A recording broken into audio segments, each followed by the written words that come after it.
शाम का सन्नाटा चारों ओर फैल चुका था। एक भयानक जंगल में एक सेनापति जैसा दिखने वाला लंबा चौड़ा कड़कती आंखों वाला व्यक्ति घायल अवस्था में घोड़े पर दौड़ता जा रहा था। अचानक वह गिर पड़ा। तभी वहां पर तलवार लेकर 2 सैनिक आ पहुंचे और पहला सैनिक दूसरे सैनिक की ओर देखकर बोला, वो देखो, वो घायल है, अब उसे मारना आसान होगा, चलो। हाँ, तुम सही कह रहे हो। अगर एक बार वो उठ के खड़ा हो गया ना, तो फिर हम दोनों पर भारी पड़ जाएगा। इससे पहले कि वो उठे, उसकी गर्दन ही धड़ से अलग कर देते हैं। चलो। दोनों सैनिक तलवारें लेकर लंबे चौड़े घायल व्यक्ति की ओर बढ़ने लगे। एक सैनिक मुस्कुराते हुए घायल व्यक्ति से बोला, आदित्य, अब तुम्हारा समय खत्म होने को है। सैनिक उसकी गर्दन पर तलवार चलाने ही वाला था कि तभी आकाश में बिजली चमकी। 2 हाथ अचानक से आदित्य को ऊपर खींच ले गए और वह देखते ही देखते गायब हो गया। ये देखकर दोनों सैनिक हक्के बक्के रह गए और एक दूसरे की ओर देखने लगे। अरे, ये कहाँ गया? आखिर हुआ क्या था? पता नहीं क्या हुआ। चलो जल्दी से इस बात की खबर भैरव को देते हैं। चलो। इतना कहकर दोनों सैनिक वहां से चले गए। कुछ देर बाद जब आदित्य की आंख खुली तो उसने अपने आप को एक बेहद सुंदर जंगल में पाया। वह उठकर खड़ा हो गया। आदित्य ने देखा कि वह एक पेड़ के नीचे लेटा हुआ था। तभी उसे पेड़ के अंदर से आवाज आई, तुम्हारा इस नगरी में स्वागत है। इतना बोलते ही रंग बिरंगी किरणों से वहां पर एक सुंदर सोने की सड़क बन गई। इस सड़क से होते हुए तुम इस जंगल के पार जा सकते हो। तुम सुरक्षित हो। ये देखकर आदित्य बुरी तरह डर गया और दर्द से लड़खड़ाता हुआ इधर उधर देखने लगा। ऐसे मत देखो। तुम जिस स्थान पर हो वहां की हर वस्तु तुम्हें जादुई लगेगी। एक काम करो, मेरे पेड़ की पत्ती तोड़कर अपने जख्म पर लगा लो। तुम्हारा घाव ठीक हो जाएगा और दर्द भी दूर हो जाएगा। आदित्य ने अनिच्छा से पेड़ की पत्ती तोड़ी और उसे अपने जख्म पर लगा लिया। अगले ही पल रंग बिरंगी किरणों से आदित्य का घाव भर गया और दर्द भी गायब हो गया। हाँ, आखिर ये कौन सी नगरी है? मैं कहाँ आ गया हूँ? इतना कहते ही आदित्य ने सोने की सड़क पर कदम रख दिया और अगले ही पल खुद को एक विशाल महल की छत पर पाया। चारों तरफ सुंदर सुंदर मकान थे और सभी घर सोने के बने हुए दिख रहे थे। दूर एक नदी भी चमकती हुई दिखाई दी जो सोने की लग रही थी। तभी आदित्य के कंधे पर पीछे से किसी ने हाथ रखा। आदित्य पलटा तो उसके सामने एक सुंदर स्त्री खड़ी थी। मैंने तुम्हें समय पर बचा लिया, नहीं तो कुछ देर पहले तुम्हारा अंतिम दिन होता। तुम कौन हो और मैं यहाँ कैसे आया? और ये कौन सा स्थान है? तुम एक वीर पुरुष हो और तुमने जिस लड़की से प्रेम किया है वह कोई साधारण लड़की नहीं है। क्या मतलब? जिस लड़की की जान बचाने के लिए तुमने अपनी जान दांव पर लगा दी, उसी के कारण तुम अब तक जीवित हो। तुम कहीं और नहीं आदित्य, बल्कि तारों की दुनिया में हो। ये सुनकर आदित्य बुरी तरह चौंक गया। तारों की दुनिया? क्या कहना क्या चाहती हो तुम? सुंदर स्त्री आकाश की ओर इशारा करके बोली, जरा आकाश को गौर से देखो आदित्य, तुम्हें समझ आ जाएगा कि तुम कहाँ हो। आदित्य ने आकाश की ओर देखा। वहां एक नहीं बल्कि 2 चंद्रमा चमक रहे थे। वह जैसे ही स्त्री की ओर मुड़ा, अगले ही पल उसकी आंखों के सामने गहरा अंधेरा छा गया और आदित्य बेहोश हो गया। कुछ देर बाद जब आदित्य की आंख खुली तो उसने अपने आप को एक तालाब के किनारे लेटा हुआ पाया। सामने उसे एक सुंदर गांव दिखाई दे रहा था। आदित्य तुरंत उठकर खड़ा हो गया, मगर उसकी मांसपेशियों में दर्द हो रहा था। वह उस गांव को बड़े गौर से देखने लगा। तभी वहां से एक स्त्री गुजर रही थी। वह स्त्री आदित्य को बड़े ध्यान से देखने लगी। सुंदर कन्या, कृपया बताइए ये स्थान कौन सा है और इस गांव का नाम क्या है? बुढ़े, तुझ में लाज शर्म की कोई चीज है या नहीं? तुझे मुझे बेटी कहना चाहिए, ना कि सुंदर कन्या। ऐसे बोल रहा है जैसे कोई बड़ा जवान और सुंदर व्यक्ति हो। इतना कहकर वह स्त्री वहां से चली गई। आदित्य आश्चर्य में पड़ गया कि उसने उसे ऐसा क्यों कहा। आदित्य की नजर तालाब के पानी पर गई। उसने जब अपनी परछाई देखी तो दंग रह गया। उसका चेहरा झुर्रियों से भर चुका था। वह अब एक बूढ़े व्यक्ति के रूप में दिखाई दे रहा था। अरे आखिरकार ये सब कुछ हो क्या रहा है? आदित्य ने अपने हाथ पैर देखे, जो अब कमजोर और झुर्रीदार हो चुके थे। वह एक 80 साल का बुजुर्ग बन चुका था। उसका दिमाग सुन्न हो गया।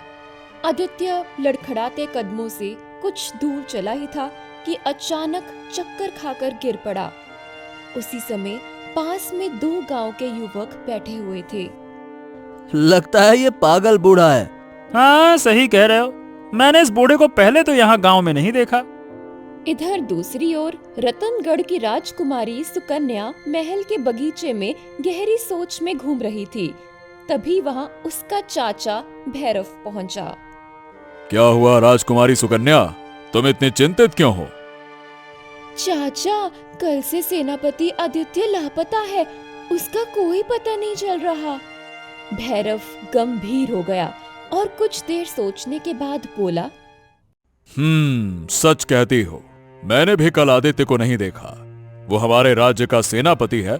उसका इस तरह गायब होना चिंता का विषय है। अगर आज शाम तक वापस नहीं आया तो मजबूरन मुझे किसी और को सेनापति नियुक्त करना होगा।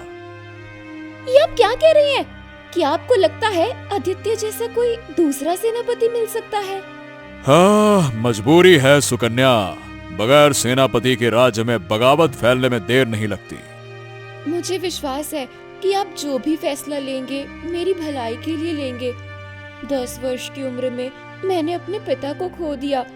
मैं आपको अपने पिता के समान ही दर्ज देती हूँ।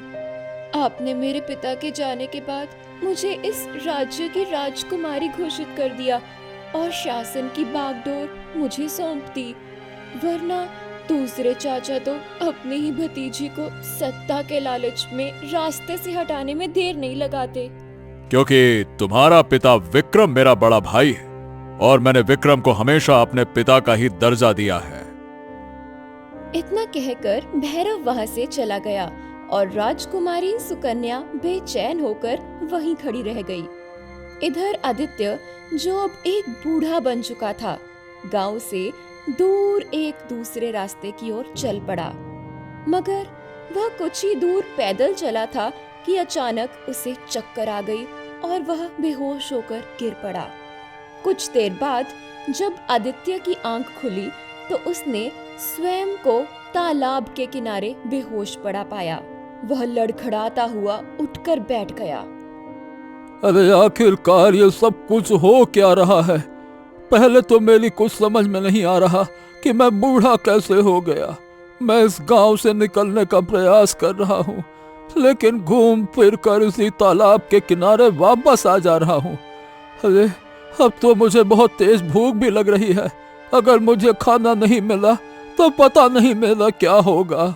इतना कहकर आदित्य धीरे धीरे कदमों से गांव के अंदर प्रवेश कर गया और एक ढाबे के सामने खड़ा होकर गरम गरम बनती हुई रोटियां को देखने लगा। इत्तेफाक से वहां गांव का मुखिया भी बैठा हुआ था। ये सामने खड़ा बूढ़ा कौन है? ये तो हमारे गांव का नहीं है। अब पता नहीं मुखिया जी, कल से तो हमारे गांव के आसपास ही मंडरा रहा है। लगता है कोई पागल वागल है।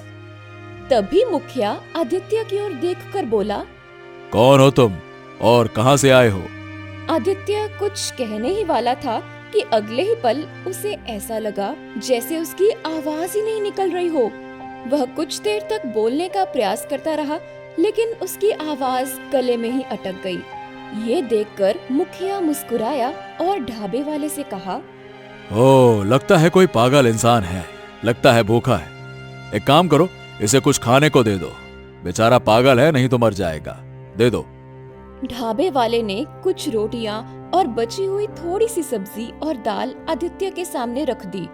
आदित्य बड़ी तेजी से रोटी, दाल और सब्जी खाने लगा। चलो ठीक है, अब जाओ यहाँ से, जाओ। आदित्य चुपचाप वहाँ से चला गया। आदित्य के जाते ही मुखिया ढाबे वाले से बोला, सुनो, अगर अगली बार तुम्हारे ढाबे पर आए तो इसे भोजन दे दिया करना, इसका खर्चा मैं तुम्हें दे दूंगा, ठीक है? अब ये कैसी बातें कर रहे हैं मुखिया जी? किसी भूखे को खाना खिलाना तो पुण्य का काम होता है, और मैं अपने पुण्य के काम में किसी और को भागीदार क्यों बनाऊं, बताइए भला। ये सुनकर मुखिया मुस्कुराया और वहाँ से चला गया। उधर आदित्य तालाब के किनारे बैठ गया और अपने आप से बोला, अरे आखिरकार ये सब कुछ हो क्या रहा है? पहले मैं एक बूढ़े में परिवर्तित हो गया, फिर जब गांव के मुखिया ने मुझसे पूछा तब मेरे गले से आवाज ही नहीं निकल रही थी। ऐसा लग रहा था जैसे किसी ने मेरा गला पकड़ रखा हो। तभी आदित्य को कुछ दृश्य ध्यान आए। अगले ही पल उसके दिमाग में तेज धमाका हुआ। ये आखिरकार कैसे संभव है? मुझे याद ही नहीं आ रहा कि जब वो सैनिक मेरे पीछे पड़े हुए थे तब मुझे किसी ने ऊपर खींचा था, और उसके बाद मैंने अपने आप को एक ऐसे संसार में पाया जहाँ के पेड़ बात कर रहे थे। अब मुझे याद आ रहा है, मैंने स्वयं को एक महल की छत पे खड़े हुए पाया था, और मेरे सामने एक बड़ी सुंदर स्त्री खड़ी थी जिसने मुझे कहा था कि मैं तारों की दुनिया में खड़ा हूँ। इसका मतलब मेरे साथ जो कुछ भी हो रहा है उसका संबंध कहीं न कहीं तारों की दुनिया के साथ है। इधर रात के समय भैरव महल से निकलकर घोड़े पर सवार हो गया। घोड़े का रुख उसने सीधे जंगल की दिशा में कर दिया। कुछ देर बाद भैरव एक गुफा के बाहर खड़ा था। आसपास विचित्र सन्नाटा था। भैरव घोड़े से उतरकर गुफा के भीतर प्रवेश कर गया। अंदर मशालें जल रही थी और एक व्यक्ति गुफा के भीतर लेटा हुआ आराम कर रहा था। अचानक वह व्यक्ति उठकर खड़ा हो गया और भैरव की ओर देखकर बोला, क्या हुआ? आदित्य का काम तमाम हुआ कि नहीं? मैंने सैनिकों को उसके पीछे लगा दिया था, वो सैनिक कुछ ही देर में यहाँ आ जाएंगे। तभी वहाँ 2 सैनिक पहुँचे। ये वही सैनिक थे जो आदित्य को मारने का प्रयास कर रहे थे। भैरव ने सैनिकों के लटके हुए चेहरे देखकर कहा, क्या हुआ? तुम दोनों का चेहरा ऐसा लटका क्यों है? और तुम तो 5 सैनिक थे, 3 कहाँ हैं? महाराज, आदित्य ने 3 सैनिकों को बड़ी फुर्ती से हमारी आंखों के सामने मार डाला, लेकिन हमने बड़ी चालाकी से उसे बुरी तरह से घायल कर दिया और फिर भी वो हमारी पहुंच से दूर भागने लगा। हम भी उसके पीछे दौड़े और एक स्थान पर आदित्य गिर पड़ा। हम दोनों तलवार निकालकर उसकी गर्दन काटने ही वाले थे कि तभी अचानक से आकाश में से बिजली चमकी और 2 हाथ न जाने कहां से प्रकट हो गए और आदित्य को ऊपर खींच ले गए। ये सुनकर भैरव चौंक गया। ऊपर खींच ले गए? क्या मतलब है तुम्हारा? मतलब कि जैसे ही उन दोनों ने उसे ऊपर खींचा, अगले ही पल आदित्य वहां से गायब हो गया। ये सुनकर भैरव बुरी तरह से चौंक गया। गुफा में मौजूद व्यक्ति भी बुरी तरह चौंक गया। देखते क्या हो, इन दोनों सैनिकों को खत्म कर दो। आदेश पाते ही भैरव ने अपनी तलवार निकाली और दोनों सैनिकों पर वार कर दिया। दोनों सैनिक चीख मारते हुए वहीं ढेर हो गए। अरे आखिर मुझे कब तक निर्दोष सैनिकों की हत्या करनी पड़ेगी बड़े भाई? एक तो आपने अपनी ही पुत्री के सामने अपनी मौत का नाटक किया और तब से खुद को गुफा में बंद कर रखा है। आखिर आपको अपने मकसद में कामयाबी कब मिलेगी? गुफा का व्यक्ति, जो कि राजा विक्रम था, रहस्यमयी अंदाज में मुस्कुराते हुए बोला, तुम मेरे छोटे भाई हो भैरव, लेकिन तुम्हें अभी भी अकल नहीं आई है। तुम्हें क्या लगता है कि राजकुमारी सुकन्या मेरी सगी पुत्री है? भैरव ये सुनकर चौंक गया और बोला, क्या क्या मतलब है आपका? बरसों पहले जब मैं जंगलों में भटक रहा था, तब एक तांत्रिक ने मुझे एक प्राचीन किताब दी थी। उस किताब में तारों की दुनिया के बारे में वर्णन था। उसमें एक सिद्धि का जिक्र था। अगर मैं अपनी ही पत्नी की बलि देकर एक खास राक्षस की पूजा करूं, तो तारों की दुनिया की एक राजकुमारी पृथ्वी लोक पर प्रकट हो जाएगी। जब वो राजकुमारी 20 वर्ष की हो जाएगी, तब एक विचित्र अमावस्या की रात को उसकी बलि देने पर बलिदान कर्ता को असीम शक्ति की प्राप्ति होगी।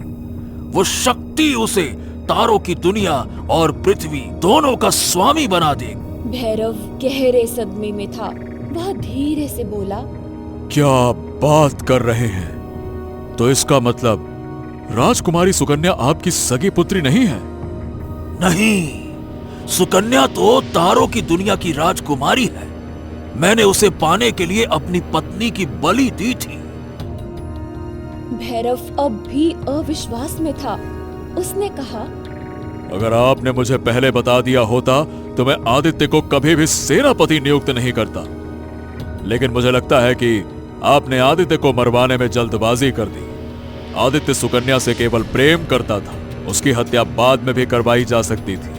विक्रम भड़क गया और गरजते हुए बोला, बकवास मत करो भैरव। मुश्किल ये नहीं थी कि आदित्य सुकन्या से प्रेम करने लगा था। सबसे बड़ी मुश्किल ये थी कि सुकन्या भी आदित्य से प्रेम करने लगी थी। और तुम्हें समझना चाहिए, सुकन्या कोई साधारण लड़की नहीं है। वो राजकुमारी है, राजकुमारी जिसे मैंने वर्षों की तपस्या और बलिदान के बाद प्राप्त किया था। और अगर सुकन्या का दिल पृथ्वी के किसी साधारण मानव के साथ बंध जाता, तो मेरी वर्षों की साधना व्यर्थ हो जाती। इसीलिए आदित्य को हर हाल में खत्म करना जरूरी था। अब आगे क्या करना है? 2 दिन के बाद विचित्र चंद्रमा की अमावस्या की रात है। उस दिन तारों की दुनिया और पृथ्वी ग्रह बहुत नजदीक होते हैं। हमें इसी दिन राजकुमारी सुकन्या की इसी गुफा में बलि देनी होगी। और जैसे ही बलि दी जाएगी, इस गुफा की जमीन फट जाएगी और यहाँ से तारों की दुनिया का अदृश्य द्वार बनेगा। तब मेरे अंदर असीम शक्ति आ जाएगी। मुझे किसी भी कीमत पर सुकन्या को 2 दिन बाद लाना है यहाँ पर, समझ गए? भैरव ये सुनकर वहां से चला गया। इधर आदित्य, जो अब बूढ़ा हो चुका था, निराश होकर तालाब के किनारे बैठा था। अचानक आकाश में बिजली चमकी और बूढ़ा आदित्य उसमें नहा गया। अगले ही पल आदित्य ने खुद को एक महल के अंदर पाया, जहां सामने वही सुंदर स्त्री बैठी थी। मैं तारों की दुनिया की रानी हूँ। तुम्हें बूढ़ा करने का मेरा एक मकसद था। तारों की दुनिया पर कोई भी मानव कुछ समय से ज्यादा नहीं रह सकता। केवल वही मानव रह सकता है जिसके अंदर असीम शक्तियाँ हो। इसलिए तुम्हें पृथ्वी लोक वापस भेजना पड़ा। अगर तुम्हें तुम्हारे शरीर सहित भेजती तो तुम मारे जाते। लेकिन मुझे खतरा किससे है? मेरे ही सैनिक मुझ पर क्यों टूट पड़े? क्योंकि किसी का आदेश है कि तुम्हें राजकुमारी सुकन्या के रास्ते से हटा दिया जाए। 2 दिन बाद सुकन्या की बलि दे दी जाएगी। ये क्या कह रही हो तुम? राजकुमारी सुकन्या का पिता अब भी जीवित है। लेकिन वो तो 10 वर्ष पहले ही मर चुका है। नहीं, उसने अपनी मौत का नाटक किया था। सुकन्या उसकी सगी पुत्री नहीं है। उसने अपनी पत्नी की बलि देकर सुकन्या को प्राप्त किया था। सुकन्या मेरी पुत्री है। मेरा फर्ज है कि मैं उसे उसके लोक यानी तारों की दुनिया में वापस लाऊं। ये काम सिर्फ तुम कर सकते हो, क्योंकि तुम सुकन्या से प्रेम करते हो और सुकन्या भी तुमसे प्रेम करती है। लेकिन इसके लिए तुम्हें भैरव और विक्रम को मारना पड़ेगा। हाँ, ठीक है। तो फिर मुझे मेरे असली रूप में ले आओ। नहीं, तुम्हें इसी बूढ़े रूप में ये कार्य करना होगा।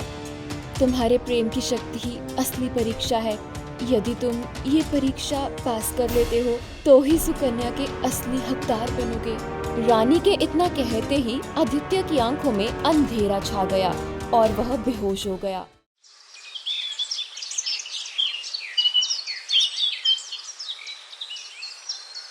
दो दिन बीत गए।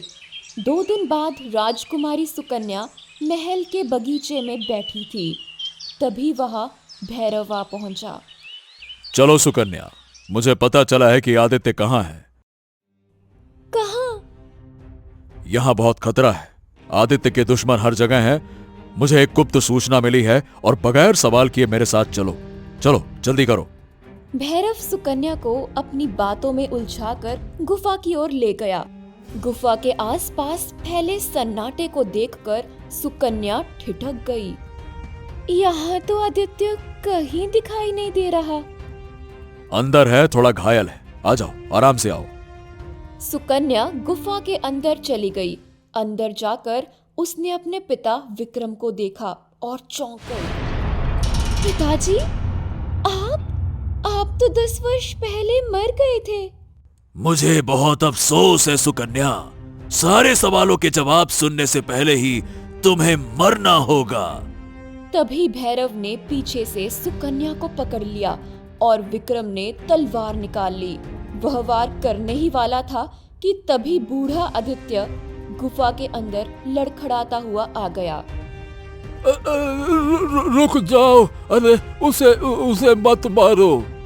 कौन है तू?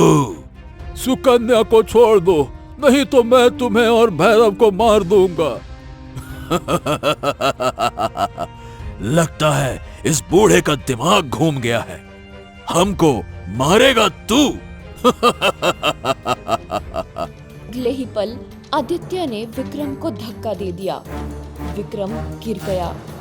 आदित्य ने गिरी हुई तलवार उठाई और सीधे भैरव की गर्दन पर वार किया। भैरव सिसकते हुए ढेर हो गया। हाँ, ये तूने क्या किया? अरे तूने मेरी आंखों के सामने मेरे भाई को मार डाला। आखिरकार तू है कौन? तभी रंग बिरंगी रोशनी में बूढ़ा आदित्य अपने असली रूप में आ गया। तभी वहाँ रंग बिरंगी रोशनी चमकी और तारों की दुनिया की रानी प्रकट हो गई। तुमने बरसों पहले काली विद्या के सहारे मेरी पुत्री को मेरे घर से अपहरण कर लिया और अब तू उसकी बलि देकर मेरी तारों की दुनिया पर शासन करना चाहता है। तू इसमें कभी सफल नहीं हो सकता। मैंने ही आदित्य को बचाया था, क्योंकि तुझे केवल वही मार सकता था जिसके अंदर प्रेम की शक्ति हो। इसे खत्म कर दो आदित्य। आदित्य ने बिना देर किए तलवार से विक्रम का अंत कर दिया। विक्रम के खत्म होते ही अचानक आदित्य राजकुमारी सुकन्या और सुंदर स्त्री स्वयं को एक अत्यंत सुंदर स्थान पर पाया। ये कौन सा स्थान है? ये मेरी दुनिया है, तारों की दुनिया। तुम मेरी पुत्री हो। रानी ने सुकन्या को सारी घटना विस्तार से बताई। सुकन्या आश्चर्यचकित रह गई। आदित्य, तुमने प्रेम की शक्ति की परीक्षा को पास कर लिया। अब तुम इस संसार में रहने के योग्य हो। तुम मेरी बेटी से विवाह कर सकते हो। अब तुम दोनों यही रह सकते हो। नहीं, भले ही सच है कि मैं तारों की दुनिया की राजकुमारी हूँ, आपकी पुत्री हूँ, परंतु मेरी आंखें पृथ्वी पर खुली थी। पृथ्वी बहुत सुंदर है। वहाँ विक्रम और भैरव जैसे बुरे लोग भी हैं, पर आदित्य जैसे अच्छे लोग भी हैं जो प्रेम के लिए प्राण देने के लिए तैयार रहते हैं। रानी मुस्कुरा उठी। तुमने बिल्कुल सही कहा। तुम जब चाहो अपने पति के साथ यहाँ आ सकती हो। बस अपनी आंखें बंद करना और तारों की दुनिया का स्मरण करना। तुम तुरंत यहाँ पहुँच जाओगी। आदित्य और राजकुमारी सुकन्या पृथ्वी पर लौट आए। सुकन्या ने आदित्य को अपने राज्य का राजा घोषित कर दिया और उससे विवाह कर लिया।